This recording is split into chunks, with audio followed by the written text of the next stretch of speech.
think being young and starting businesses is a massive advantage.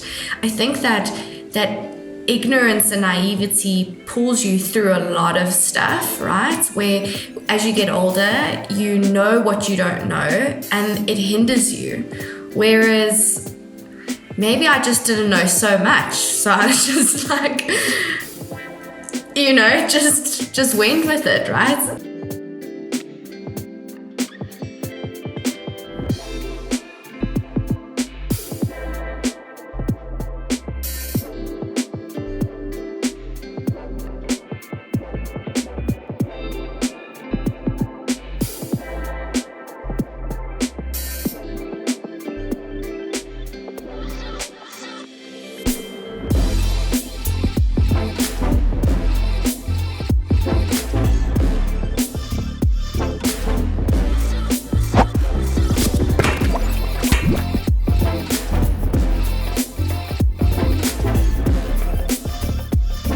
Hello and welcome to another episode of the Edit Undo podcast.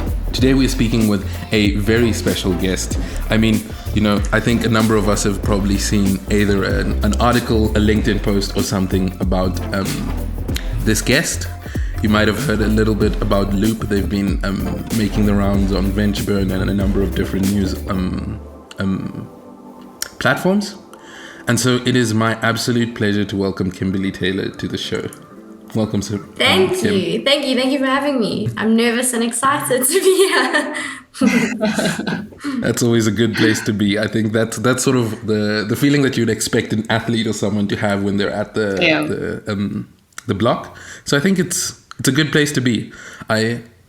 I'm already going off on a tangent, but I always find before I'm giving a talk or something like that, if I don't have nerves, that's when I get a little bit scared because I feel like I'm not taking it serious enough. Yeah. So I think let's embrace the nerves and sort of let the conversation take us where it will. Cool. And I think a place that will be interesting to start because there are, I think already entrepreneurs are a rare breed in some sense. But then I think over and above that, a person who is sort of like making a success out of their very first startup, I think is even more rare. So for that sake, can you tell us a little bit about, how you actually got to where you are? Maybe we could pick up a few gems or tips and tricks on how to get to where you are. Yeah, cool. I'm happy to share. Yeah. So, my entrepreneurial journey, and I didn't know I was going to be an entrepreneur. It definitely wasn't planned. Started in my third year of studying chemical engineering, where we had a project, and one of the questions on the project was to write a route optimization algorithm for the traveling salesman problem. And basically all that was is, traveling salesman has 10 different stops that he needs to go to in the day. What is the best sequence to do those stops in, to travel the least distance? And that's kind of how I started this journey. I wrote this algorithm and I was curious as to whether it was being used in industry, specifically the delivery industry. So, you have drivers doing multiple stops a day, delivering goods. And so I just wondered whether they had tools to help them understand what was the best sequence. And in that process, I investigated. So I just spoke to anyone who would speak to me inevitably. Yeah. Kind of like us. Yeah. Cold call, LinkedIn, whatever you got to do to get in front of someone and, hustle to understand this problem a little bit more, right? Because that's really only the way you understand problems is going on the ground to get to the crux of it. And so did that, and through that process saw so many other issues within that space, right? Not only drivers are not getting the optimal route, but also the business has no idea where drivers are throughout the day. There's no visibility, no performance tracking. You don't know who your best drivers are, who your worst drivers are. There's just no visibility.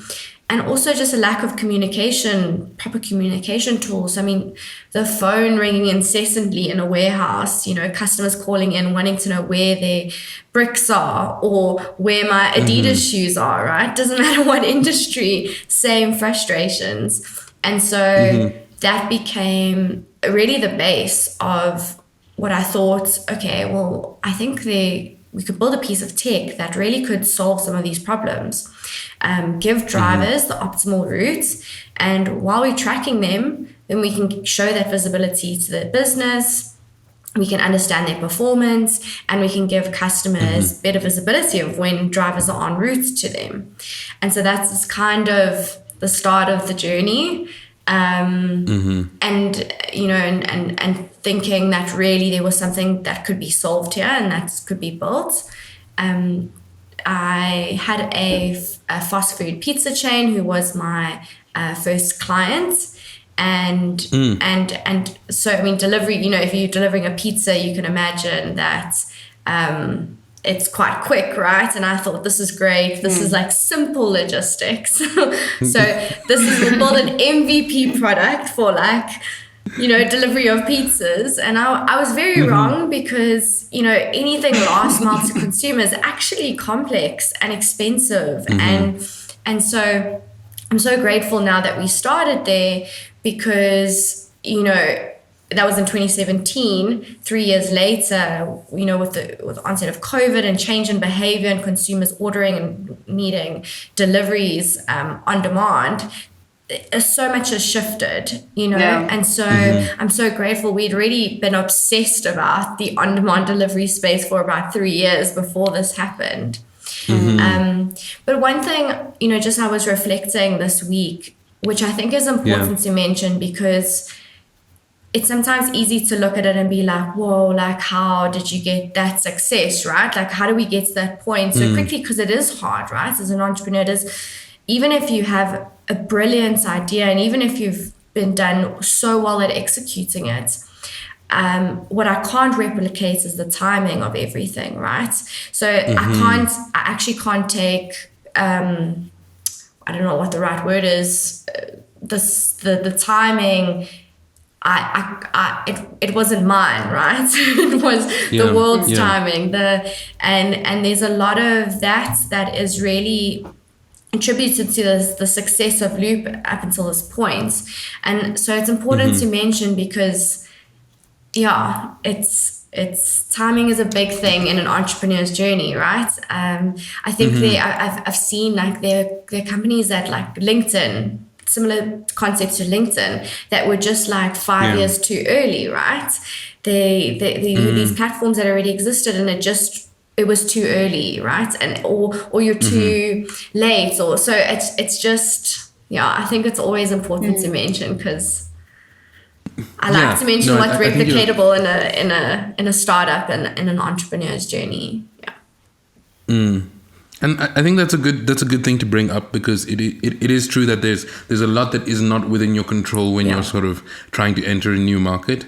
But at the same time, and I think it's good as an entrepreneur for that to be your mindset, but also as a person from the outside, it's like, yes, it's the right timing, but you also have to be ready when the right timing comes. Absolutely. Which is the part that is within your control. Yeah. And I think that's the part that any entrepreneur can be sort of commended for, that actually goes out and takes the risk. Because I think one of the things for me that really struck me about your story is the fact that this is the first thing that you did out of varsity.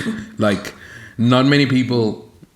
Even because, I mean, when I was in varsity, I was pretty close to quite a reasonably big entrepreneur crowd. And a lot of my friends were either trying to start a business or thinking about a business or sort of doing something in the space. And a lot of them have gone on to do, some of them in jobs and some of them in entrepreneurship. But most of them did something else first. They maybe worked somewhere for a while, and then eventually they kind of use that time as a buffer to get themselves off the ground. Others, it was sort of a situation of they worked for a while, established themselves, and then eventually moved into the entrepreneurship space. Some people start their business and continue with jobs. It's not to say that any one route is better than the other. I think just diving straight into it is the least common, I would say. And so maybe that is something interesting that you can talk a little bit about. Like, at what point or what sort of things happened that indicated to you that maybe you should go like pod committed or like go all in on this sort of idea or concept? Yeah, I try to think back and like understand like what, like why did I do it, right? It's something, you know, because it's crazy, you know, like it's a little bit naive, right? Like, I'm like, who did you think you were? Like, you didn't know anything about business. You had no idea how to build tech, you know.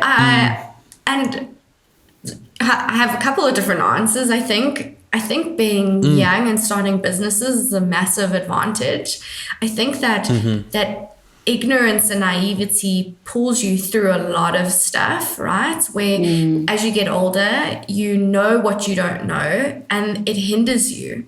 Whereas maybe I just didn't know so much, so I was just like, you know, just went with it, right? Let's try it. Yeah. I think an important part is you have to really believe in what you're doing, right?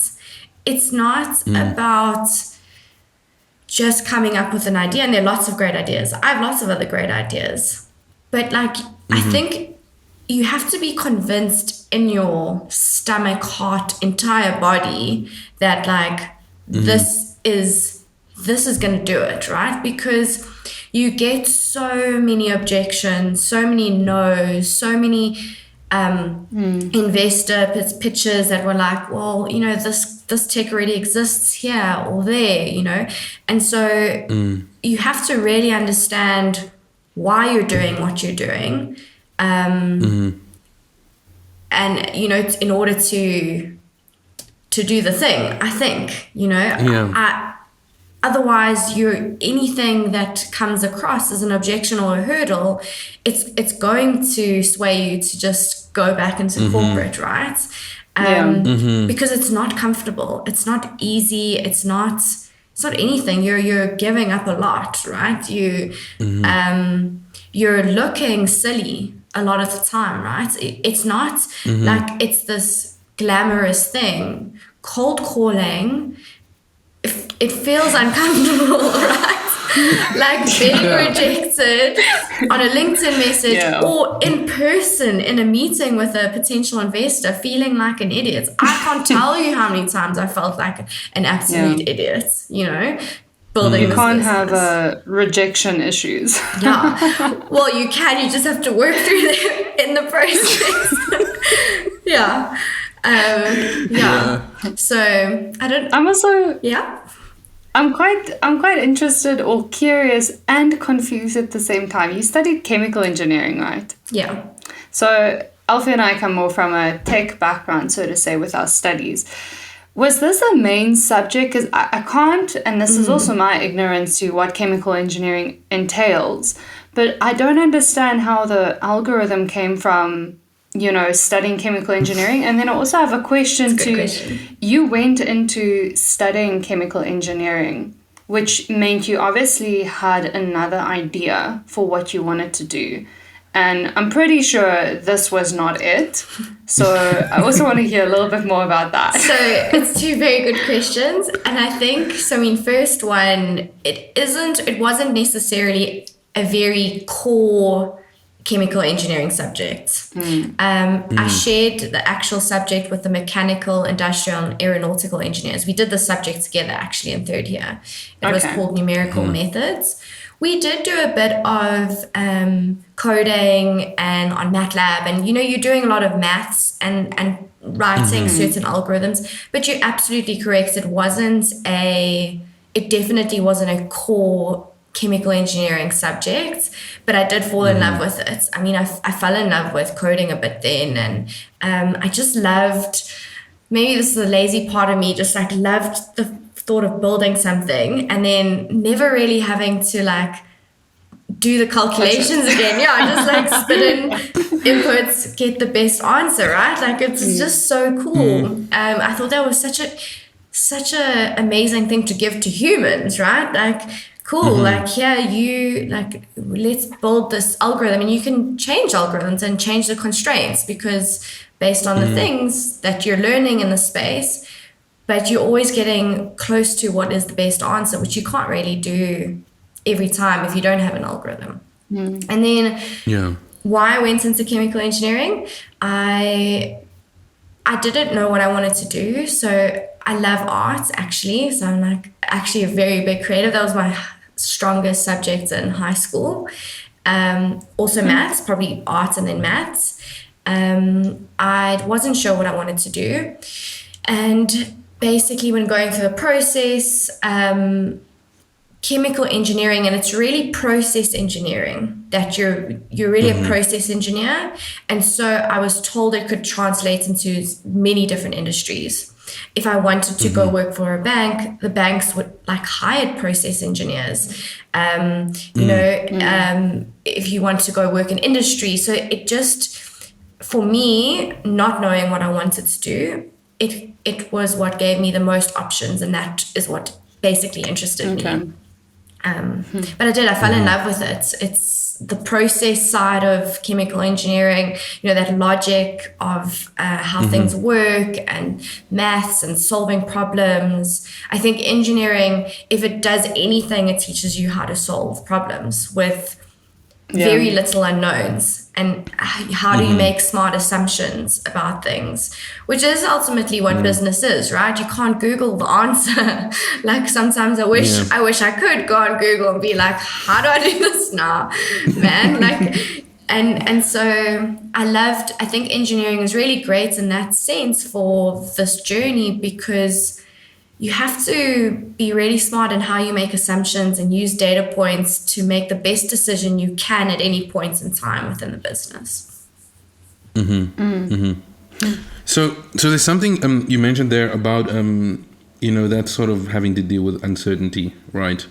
And I think uncertainty is a thing that we're all faced with at different points in our lives and at different points of our days. But I have a bit of a question, because I think when you look at a bigger business, as the normal people working there, you don't necessarily meet with uncertainty as often. Like, you've got a lot more structure to your day. You've got somebody that you report to. You have got a specific aspect of what the company does that's your responsibility. So there's a fair amount of stability around you. Can you speak a little bit about how you sort of adapted to this sort of new space? Because I mean, going from studying to being an entrepreneur, even just in the quality of what your day-to-day is like, that's a whole new shift, because now you have to decide what you do on a day-to-day basis. Like, there's no timetable that you're gonna sort of put into your diary that you get given. Can you speak a little bit about the day-to-day and personal aspects of actually being in charge of your own day and kind of making a path for yourself? Yeah, I definitely love that part, especially in the beginning, right? Just, I found that, just designing every day, right? So I love the freedom of like where I was working and where I was getting almost creative energy from, right? So like people in different spaces. And in the beginning, I used to work from loads of different spaces, and I just fed off the energy of the space, which maybe just fed my like more creative side. In terms of structuring every day, I did everything very intuitively, or maybe what the right word is, not by a specific book, but by what made sense. So, okay, I like need to find clients, you make a list of those clients. Okay, cool. Go on LinkedIn, see if I have any connections. You know what I mean? I didn't follow a specific like rule book, build a business plan, do this and that. It was more like, okay, at this point in the business, what is the logical next step? not what's the logical next 10 steps. It's what can I do today, this minute, this hour that will bring this business forward, right? And so, and I think that's what really helps, is because it's all about action, right? And so and I think we sometimes get crippled by like all the things we need to do, and rather just every day I just focused on, okay, what can I do right now? I can make calls. Okay, cool. I'm going to make calls until I've gotten 5 yeses, right? And sometimes it was nice to say that, because sometimes I would get 5 calls by 1, and then I would be like, okay, I'm taking the rest of the day off, like I think like focusing on outputs and like actual movement forward rather than like make 50 calls. No, like what I need to do actually is get this many yeses or this many meetings. And that's more important. And I think that allows you to then, you're a lot more focused and deliberate about what you're doing. So I'm not just mass emailing, 100 people on LinkedIn. I'm sending one, seeing, okay, was that message too long? Was it too short? How should I change it to try and get the next person's attention? And I really did. I mean, I constantly looked at who was responding, what was the message length, what was I saying? So I don't know if that answers your question, sorry, but that's kind of what I do every day. Process engineering, basically. But I think you have answered the question. I'm going to highlight a specific aspect of what you mentioned that I think is super important, and that's the aspect of being output focused. I think when you don't have structure being imposed on you, you sort of need a guiding principle with which to build your day. And I think it's an intelligent choice to make outputs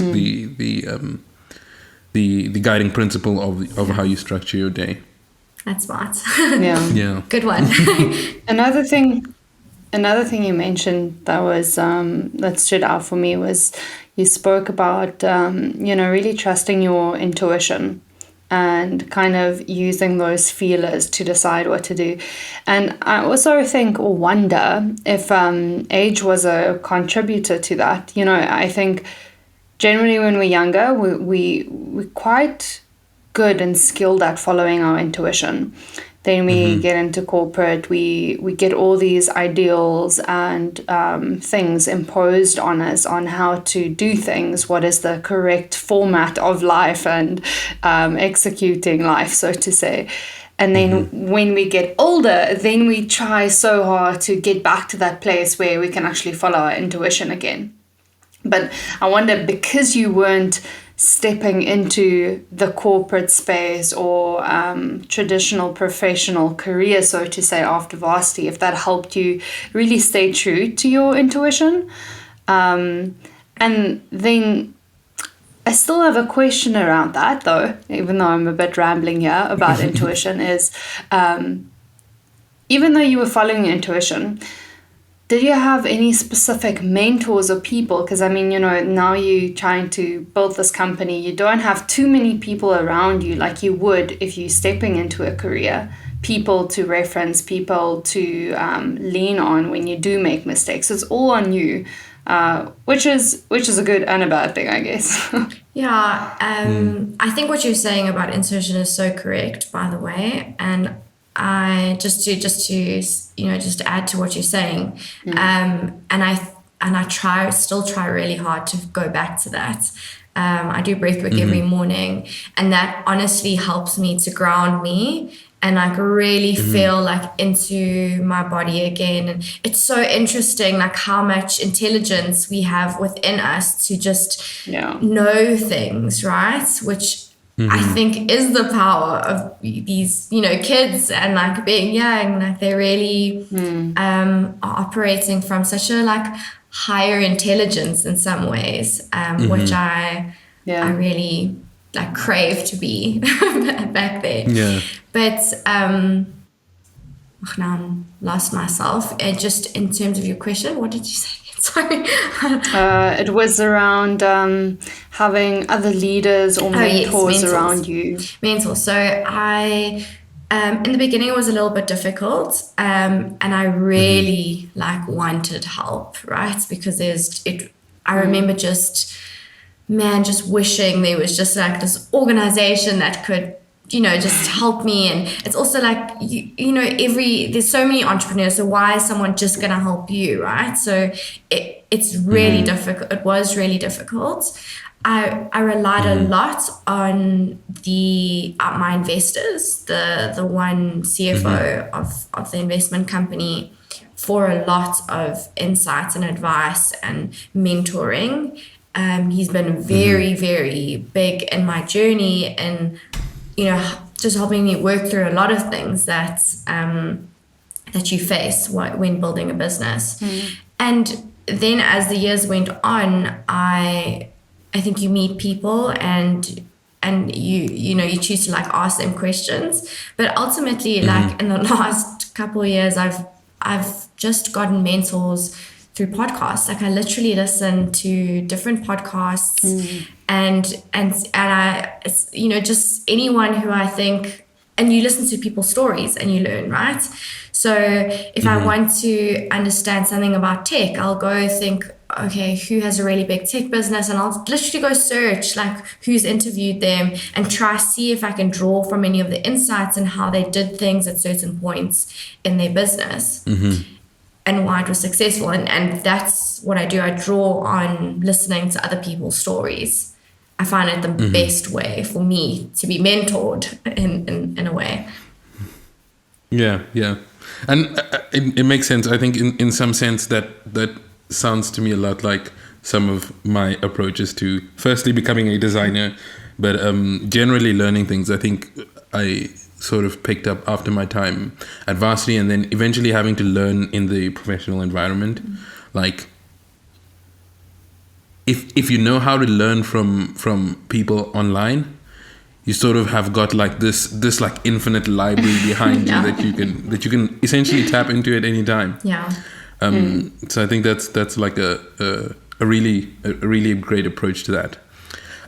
So I have got a bit of a different question, or I'd like to shift the lens a little bit of the conversation. We sort of spoke a little bit about the business, and we've spoken a little bit about sort of how it started. But I guess my entrepreneurial side is a little bit interested about like your journey, or like the different steps of the business's growth. I guess the first one that I have, and I've got a bunch of questions, is like, did you, when you eventually started looking for investors and all of that, did you go to them, like what did your first sort of pitch look like? Did you go to them with like a complete business but sort of needing like investment to get it off the ground? Did you go to them with like an idea? Like what did that initial stages look like? Basically going to them with an idea, I can tell you that. I mean, I really didn't have a business, right? There wasn't a business. There was no piece of tech. And, that's pretty hard to do. It's also it's like one of the very naive, like, you just have an idea, right? Like with no track record. But what happened in the process of trying to find investors was speaking to different companies and getting them to sign letters of intent that basically showed that they were interested in this piece of tech. Yeah. Interesting. Wow. And that even though that technically wasn't a signed contract, it's kind of how that validation was shown. These companies are interested in this piece of tech. If we build this, then we can land these clients, which is, I mean, that didn't happen, but I think it showed that it's not that cool, I have this idea, give me money to build it, and then we'll go sign all these clients. Like there's this pre-validation of interest. Yeah. And it's really when this fast food pizza chain, they signed probably what was the first real contract, where they said, okay, cool. No, really, if you build this, we'll pay you this much per delivery. We'll pay this much for integration. That really was the big trigger to really creating something that had of value, because it was a contract that was worth something, and that's what allowed the business to be valued in some sense, even though there was no tech built. And so, yeah, and I always think about this part because I'm always thinking about what I say and what's replicatable. And to a degree, I do think that part is replicatable. You can validate, you can get corporates interested, right? It's hard to get in front of them, it's hard to get the meetings, but you definitely can. There were, maybe 5 letters of intent, right? And one that actually signed a proper contract. And so it's not easy, but yes, you can. And that was really what solidified, an investor. Yeah. And the pitch was, I'm sure there was some sort of like financial model of like how it was going to grow. It's very inaccurate. First ones always are. Yeah. Some sort of, like it understanding, but I think probably what was shown is some level of okay, there's some basis to this, not just, okay, cool, I have this really good idea, yeah. So I want to be intentional about this because I think it's important to say. I've spoken to a number of people who have looked for investment, pitched in business ideas. I've been in that situation even myself. And I think it's really commendable, the approach that you took, because especially as a tech person, it's very easy to hide behind your tech when it comes to an investor pitch, rather than actually showing, like, as you said, validated like results. Because something like a letter of intent, in some sense, it doesn't mean anything because it's not legally binding. Yeah. But in another sense, and I think maybe more importantly, it shows that the entrepreneur has the ability to establish that kind of a relationship with a business and actually sort of get the other business to take the first step forward. Because essentially you're asking them to show their intention without actually having anything physical to provide them with. So I think that's something that I think that's firstly commendable, but I think also really important for any entrepreneurs listening. Because essentially what you did is you got people to almost back your pitch without actually providing them anything other than like your essentially like the entrepreneur that they deem you to be and the concept that you're sharing with them. And I think that already in some sense is such a good indication of how you will perform as a business person, because those are the types of conversations that you will need to have when you do have the funding. Like absolutely right. You're going to have to ask someone to sign a contract. So you're going to have to ask someone for money, right? Which are all the hard parts. That's the hard part of business, asking people to give you money, right? It's something you have to learn to do, and you can feel like an idiot. Like it can be very embarrassing. So yeah, absolutely. No, you're definitely right. I think also the important part for an entrepreneur is understanding how this idea is going to make you money, right? How do you monetize this idea? And I think that's also maybe the important step in chatting to businesses, is also validating, because in the letters of intent, there was some sort of indication of how this tech would be costed or priced to the clients. And so, because you need to understand that, cool, now you build this piece of tech, how am I going to make money from it, right? So I think also that validation with clients and saying, okay, cool, this is kind of what it would cost to use it. So then the investor understands, okay, you understand how to make money from this. Yeah. Cool. And you are right, that is very, very... an important thing to sort of figure out before you actually go and speak to your investors, because they're definitely going to ask you that. But then the second thing that I sort of wanted to ask, and I think this is even interesting for me, because I think for most people who have a startup and are looking for investment, like the first big summit or like the first big mountain they want to climb is getting investment. But oftentimes, like, it's one of those things that's a great thing, but that's so far away that it almost seems like it's unreal. So can you tell us a little bit about like your headspace after you'd initially, like after you got in the investment and, you know, maybe like the initial celebrations and all of that was done and like, you know, it's the next Monday morning.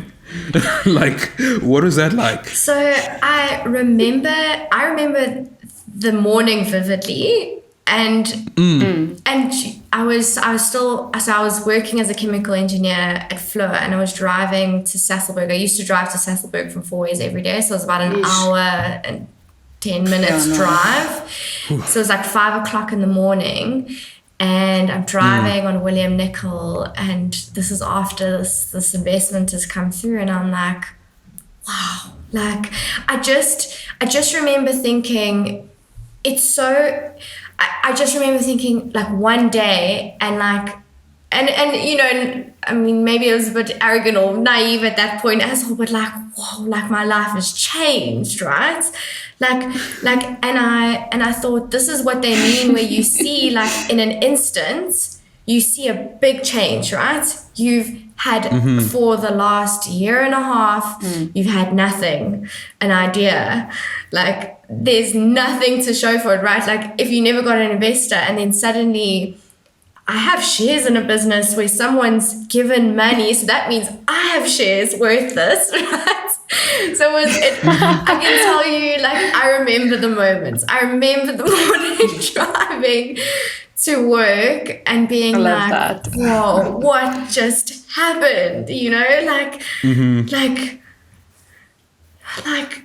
I have shares in a company and worth something. You know what I mean? Like, I was like, and I think they're worth just over $1 million. And I was like, I am self-made millionaire. Like, I was, you know what I mean? Like, very much like not, like very much like, I mean, like 2 months later, so much debt everywhere. But for a moment, I was like, this is, you know, it was an exciting moment. Thank you. Actually, no one's asked me that in so long. I'm sorry. I just remembered the feeling. Like, sorry. That's beautiful. That was very exciting to think of that again.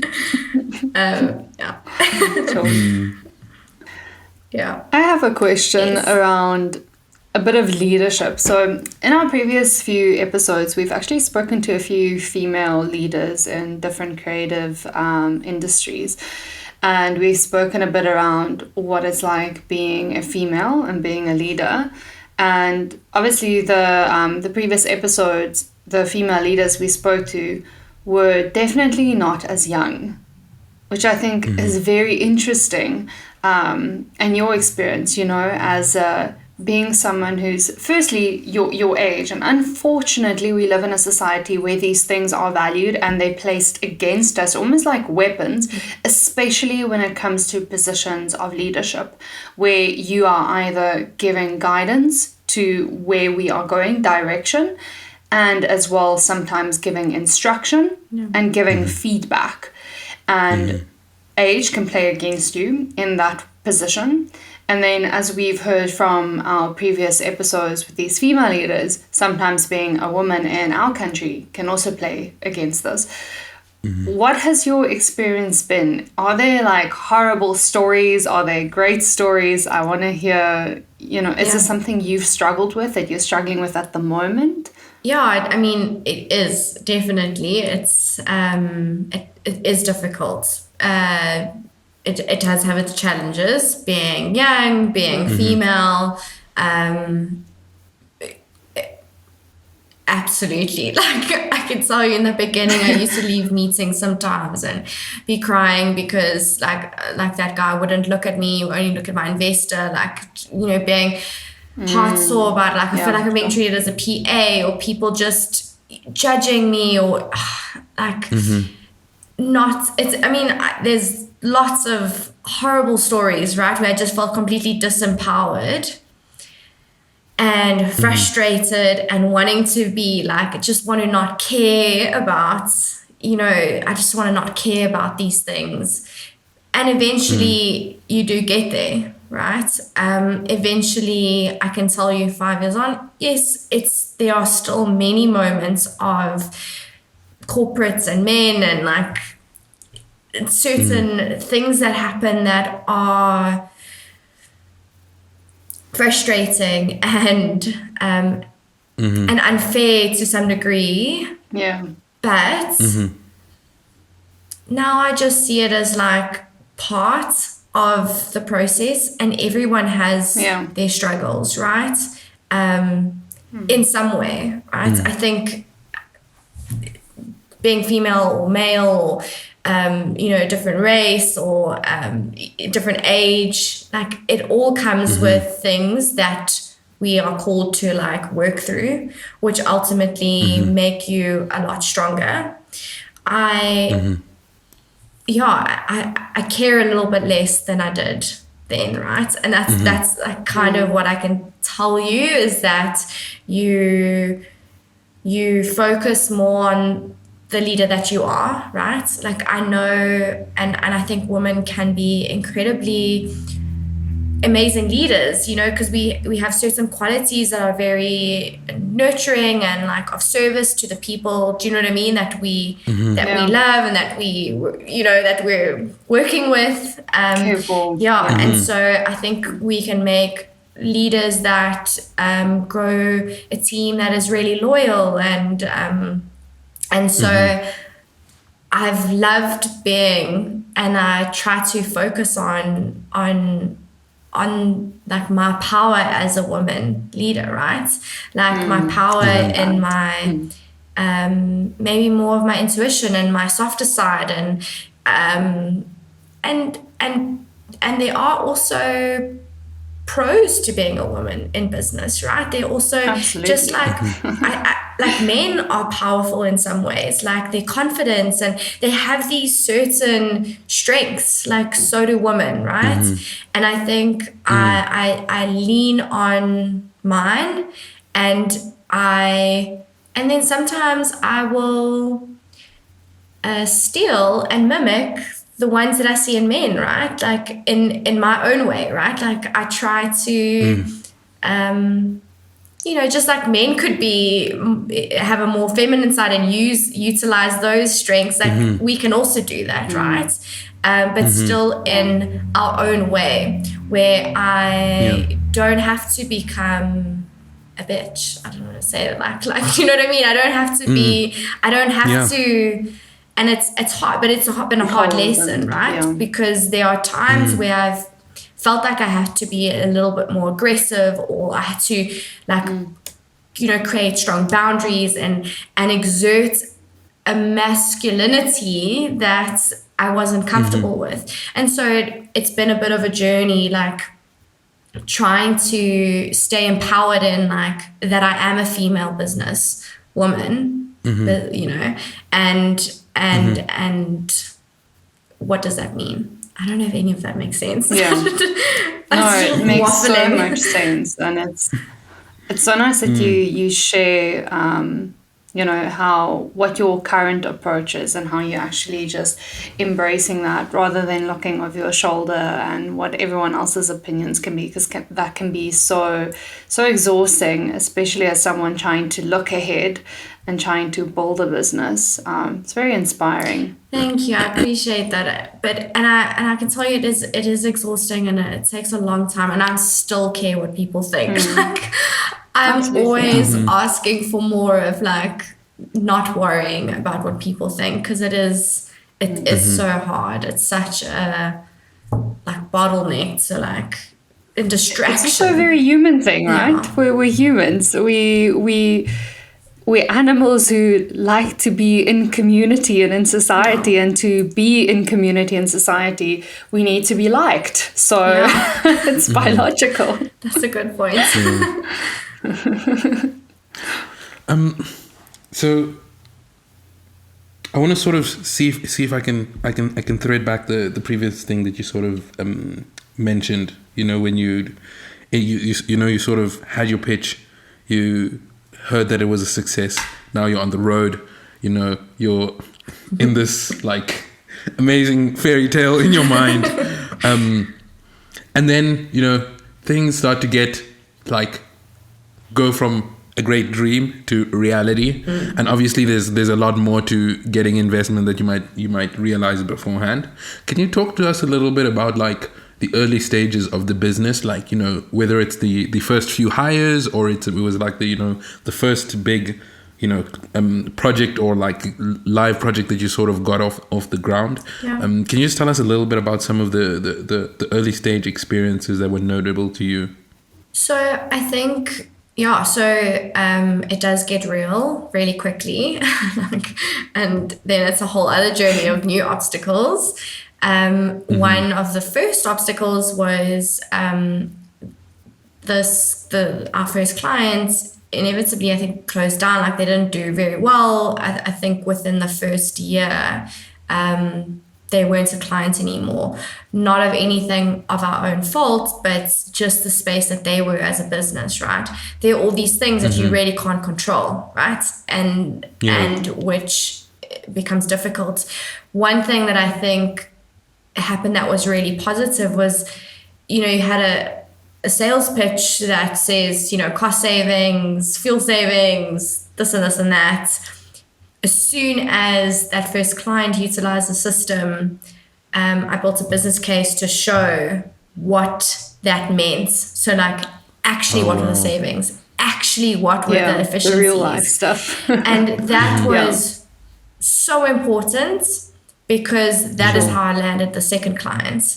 That business case got sent to another fast food company within South Africa, and became the second client, right? And crazy, which amazing, right? But it doesn't mean we're anywhere near break even. Doesn't mean, then those lessons of learning how to POC with a client and roll out, and like, it's getting mass use and all the other issues, hardware and different suppliers and user issues. And so it was, that probably was a journey for the next, like, 2018, is like all of those learnings, getting lots of things wrong. And like, what I think is in learning to crawl, walk before you run, right? I think you want to scale, obviously, because you want to have a business that's successful, doesn't have risk. But there's some fundamental things you need to figure out, right? Like onboarding a client and tech and training and the admin stuff. There's a lot of stuff that you need to learn, right? And if you know, and get it right, not at scale first. So that was very much part of the initial part of the journey. Hires have been difficult. I think specifically because I don't come from corporate. I worked for 3 months in Saddleburg as an engineer.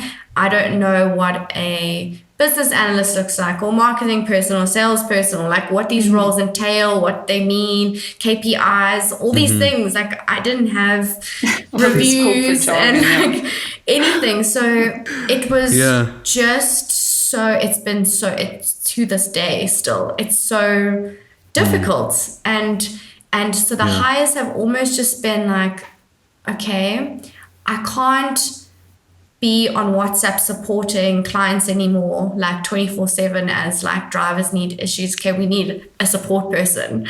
We need a ticketing system. So it's like all just been very like natural. And I think this is part of it as well. Like, don't just say, oh, I need a CFO, or I need a this, right? I think that's like, there's no playbook. Like, the playbook is, now I need a support person. Oh, now I need someone for training, right? Like, now it makes sense. Oh, now I need a BA. Now we need some more devs. You know, I think that's how it's happened. And then sometimes I'm like, what is this position? Like I'm doing the work, so I know what I'm doing. But often I've been like, I don't know what position this is. Like, what are we looking for? And this has been, it sounds so ridiculous. That's the LinkedIn ad. Yeah, like I've sat with my investor and been like, I just need another me. And he's like, no, like, can't hire that. I'm like, I just need another me to just help me do this work, right? And so it's like, okay, cool. Let's write down what are the activities that you're doing. And then like, okay, that sounds like an implementation person. Maybe someone with this degree. Do you know what I mean? Like, that's been one of the difficult parts is hiring and writing up roles. Sure. That's so interesting. Yeah. I can imagine. So now, now that how long has the company been around? 5 years now? Yeah, we're almost having our birthday party in the next couple of weeks. 5 years old. Nice. Wow. Amazing. That's super exciting. Sure. That's quite some time, 5 years. And I'm sure, or I'm curious if you've thought about what's next. And I don't mean like next week or next year, maybe in the next 5 years or so to say.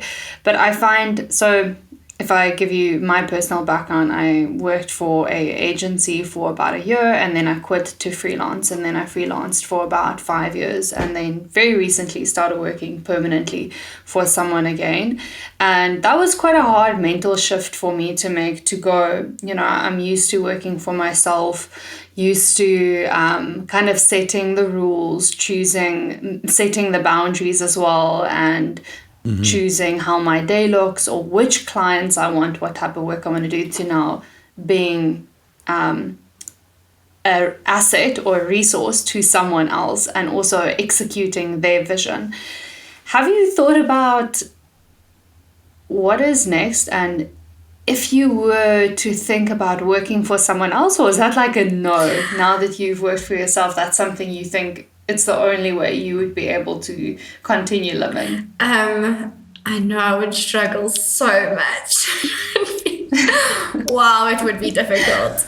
And it's, yeah, so I feel you. I have so much empathy because I think, not that I wouldn't do it, like I think if I needed to work for someone, I would, right? It's like you need to survive, right? Like you do what it takes. Yeah. But 100%, I think after, if you've spent 5 years freelancing, I mean, that's a long time, right? It is and it isn't. It's a long time where you've designed, you've created boundaries, you have, I mean, when you say boundaries, I mean, that's a big thing, right? You've dictated like your space. And it is, it definitely, I can say without a doubt it would be very difficult.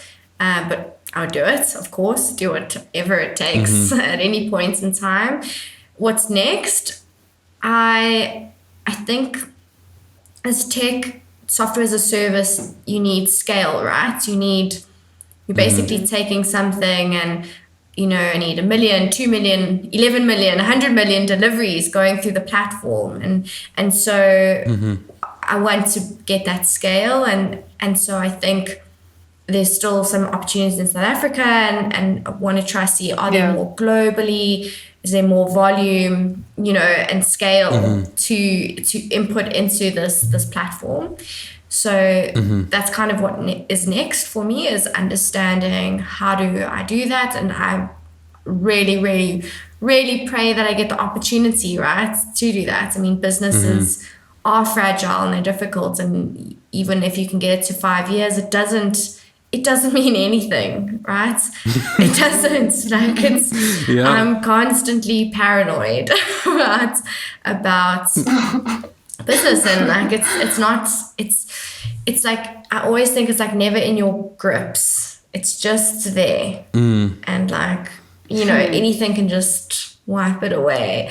And so I'm constantly grateful for any extra time, all the time that I have within this business, and like really trying to get a grip of it and like keep it alive. Yeah, that's amazing. And I think you are right. Like, there's a statistic that goes around very often about, businesses not lasting. I think it's not more than a year or 5 years or something like that. But I think you are right. Like, there are many companies that have lasted for 50, 100 years even, and then eventually gone out of business. So nobody's safe. Nobody's safe. Exactly. Exactly. Wow. But so I have a question, because Steph asked a little bit more about the long term and some of the more heady type of visions. Let's like come a little bit closer to today. Like, what is Loop looking for at the moment? Like, what would be the next best step for you? Maybe it's your next potential partner and they happen to be listening to the podcast, or it's some sort of like, maybe it's the next client or the next region that you'd like to operate in. Like, if you could be speaking to anybody right now, like, who is the type of person that you'd be looking for, be it a client or a partner or an investor, and what are you sort of like hoping for out of that? Yeah, I don't have an exact answer. It is something that I'm like currently literally trying to figure out. So, and answering the question of scale. So is that potentially more funding so that you get more people, so that you can do things a little bit quicker? Is it time we're starting to build out slightly different products that are a little bit pivoted, still within the same space, so as to remove risk, right? And so do you throw more people at that and open up different markets or industries? So there's a couple. I don't have one answer, is what I'm saying. So there's like there's like funding, people, products. We're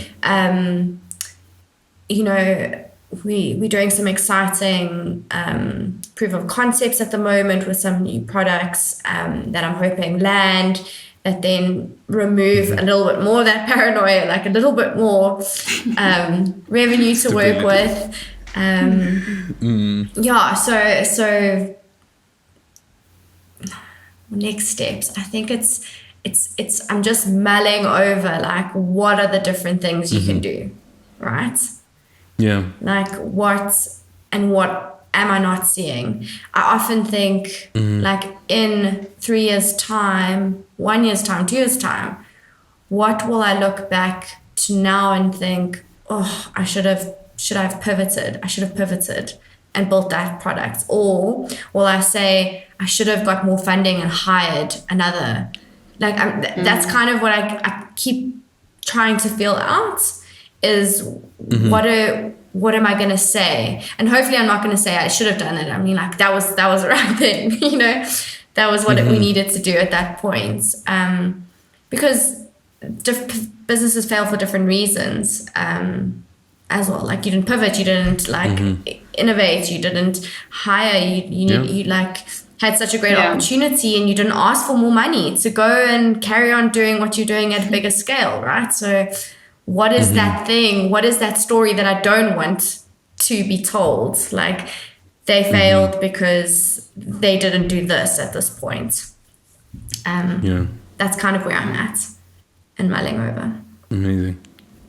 Yeah, and that makes sense. It's also like what you mentioned earlier, for you, your approach, which has proven to work for you, is to really just focus on the next step, because it can be overwhelming to look far ahead. I'm also quite much a thinker in that way. Just focus on the next 10 minutes or hour or next day instead of 4 years from now. It's like when people ask you what you want to do in 4 years, or that silly questions like that. I do want to focus more on you for a second. When you step out of varsity and you started this company, it can very easily become part of your identity as well, because firstly, a lot of your time's going into it to try and make it a success. Then you get that first investor, which proves, okay, this is working, it's big. So you invest even more time and resources and mental energy and emotion into this thing because it's proven to work. So now you're doing it again at 200% to make a success of it and not fail the investor, so to say.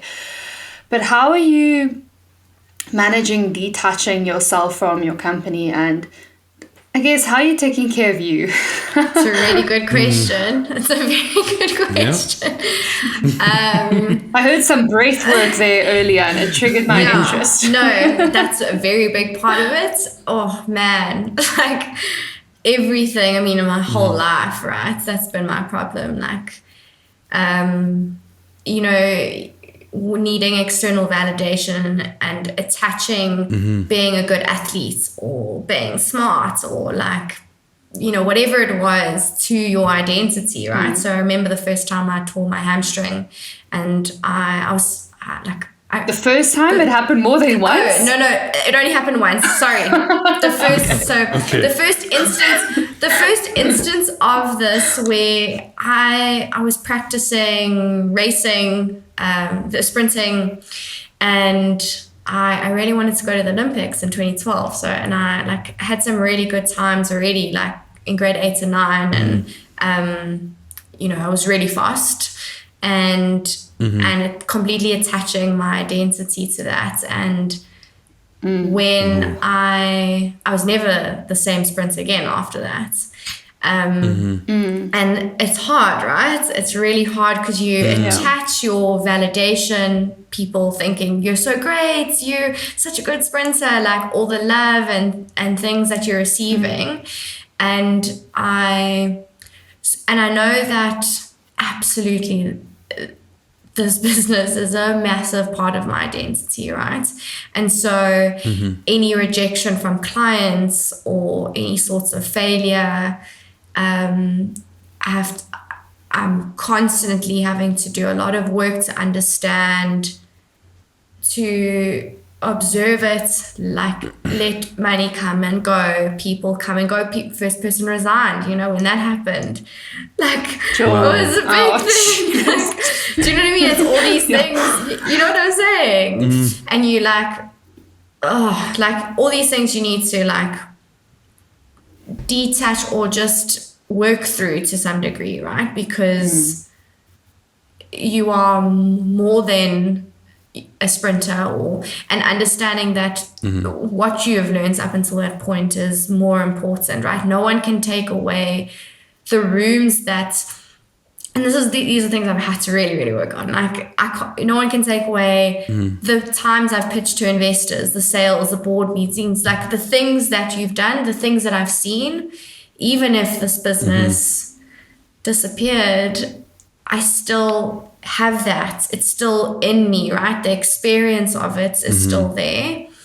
But man, it's difficult. And I can tell you, like there has been, and there probably still will be, a lot of sadness and mourning on some degree, like as I remove it from my identity, as I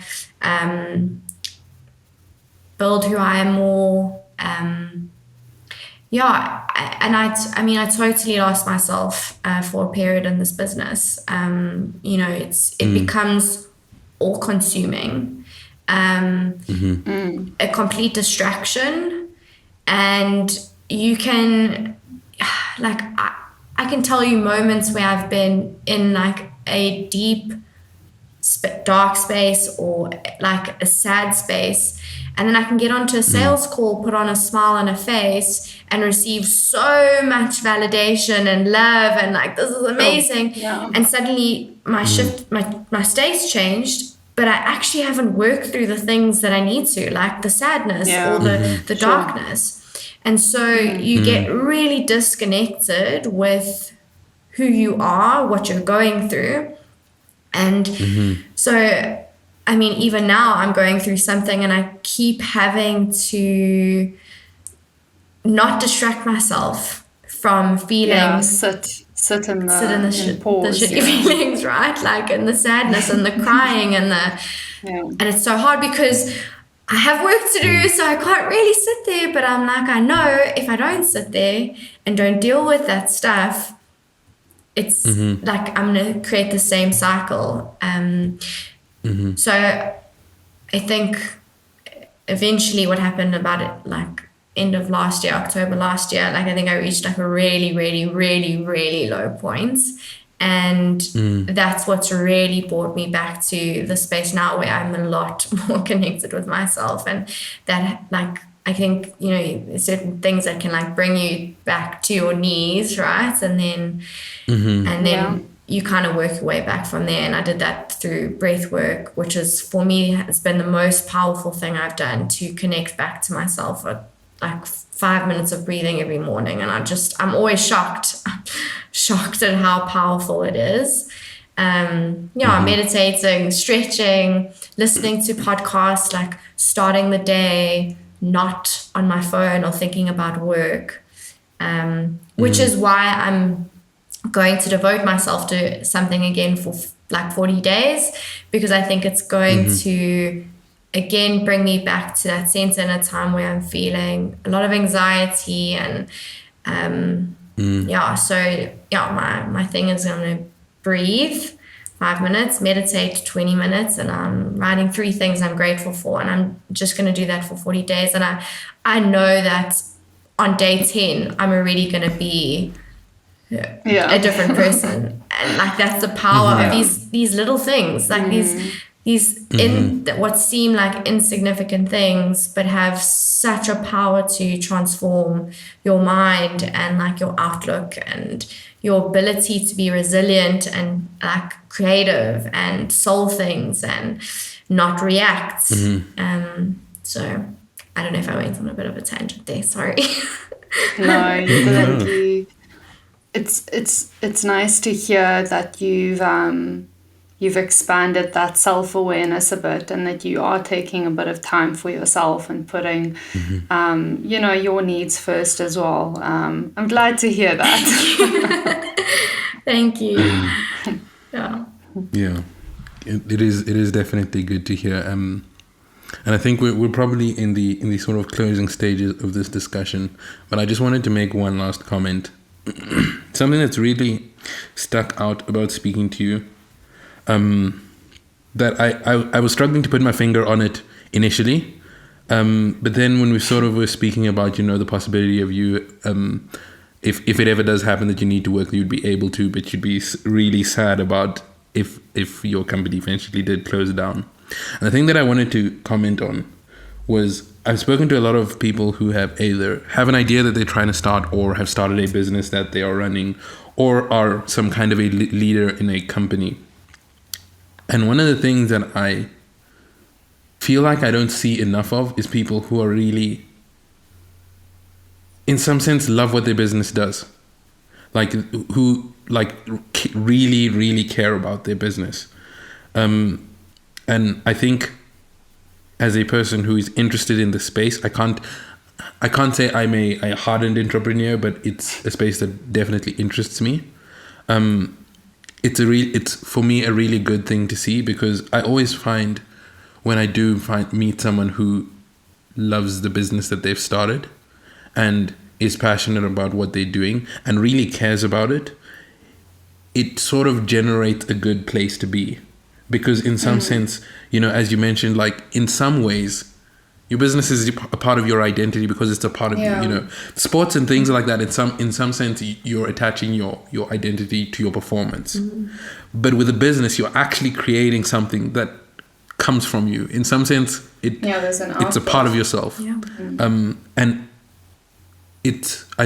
I personally think it's a good thing when a person who started a business really cares like that, because it's a positive thing for the people who eventually work there. Because nobody wants to own the business that everybody hates working for. And so I just wanted to comment on that. And I guess I'd also say in closing, or maybe you could let us know in closing, maybe where people can look out for you and sort of hear a little bit about what Loop is doing, or if they want to sort of find you as an individual, like what that looks like. Cool. I mean, you just ended it so well. Thank you. Just also, guys, for I just want to say thank you. Just a moment to say thank you for your observations, and so grateful for this conversation. I think, you could find me on Instagram or LinkedIn. I'm not a very good consistent on like social media platforms, right? I try to be, but I'm not. In terms of Loop, also, I mean, on Instagram and LinkedIn, like we post every now and then. Like we're getting an office soon, so I'm sure you'll see what our space looks like. Nice. Okay. So you can see like updates In Joburg? In Joburg, yeah. So you can see always like who's new people who are starting, and you know, there's always something funny or cute that like is being added to the different platforms. Yeah, that's Amazing. cool. All right, then I think we will close it there. Kim, thank you very much for your time. It's really been amazing speaking to you and sort of joining you down memory lane. Yeah, it was fun. It's been a pleasure.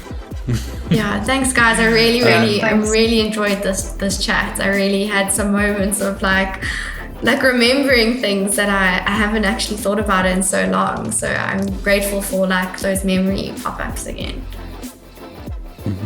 So are we. Definitely, and I'm sure the audience is as well. But I think, Kim, let's call it a day. Thank you for your time, and for everybody listening, thank you very much. And until next time, we are out.